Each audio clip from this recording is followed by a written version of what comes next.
যুক্তরাষ্ট্রের president Donald Trump বলেছিলেন, আমি এমনটা করতে পারি আবার নাও করতে পারি, কেউ জানে না আমি কি করব। তিনি বিশ্বকে বিশ্বাস করতে বাধ্য করেছিলেন যে তিনি 2 সপ্তাহের যুদ্ধবিরতি মেনে নিয়েছেন যাতে ইরান আবার আলোচনায় ফিরতে পারে।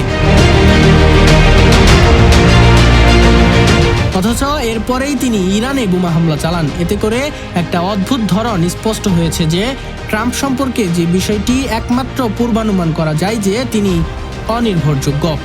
তিনি যে কোনো সময় তার মত বদলান, নিজের কথাই অস্বীকার করেন, আবার কোনো কাজেই ধারাবাহিক নন। এখন এই খামখেয়ালি স্বভাবই হোয়াইট হাউসে বসে আমেরিকার বিদেশ ও নিরাপত্তা নীতি চালাচ্ছে।